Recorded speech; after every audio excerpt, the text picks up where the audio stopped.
കേരള രാജ്യാന്തര ചലച്ചിത്രമേളയുടെ 20ാം പതിപ്പിന് കൊടിയിറങ്ങുന്നു. 8 ദിവസം നീണ്ടുനിന്ന സിനിമാ ആഘോഷത്തിനും ഒത്തുചേരലിനും സമാപനം. 14 മത്സര ചിത്രങ്ങളാണ് 20ാം പതിപ്പിൽ പ്രദർശിപ്പിച്ചത്.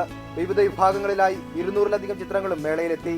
നിശാഗന്ധിയിലെ പ്രത്യേക തിയേറ്ററാണ് സമാപന സമ്മേളനത്തിന് വേദിയാകുന്നത്. വൈകുന്നേരം 7 മണിയോടെ ചടങ്ങുകൾ ആരംഭിക്കും. ഗവർണർ പി സദാശിവമാണ് സമാപന ചടങ്ങിന്റെ മുഖ്യാതിഥി.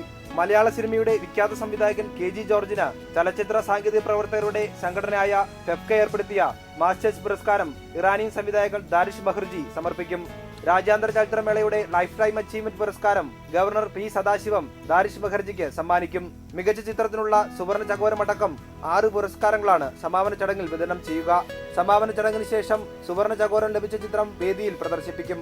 രജത ചകോരം, പിപ്രസി, നെറ്റ്പാക്ക് പുരസ്കാരങ്ങൾ സ്വന്തമാക്കിയ ചിത്രങ്ങൾ ടാഗോർ കൈരളി തിയേറ്ററുകളിലും പ്രദർശിപ്പിക്കും. ഇനി ലോകകാഴ്ചയുടെ സൗഹൃദ കൂട്ടായ്മയുടെ 21ാം പതിപ്പിനുള്ള കാത്തിരിപ്പ്.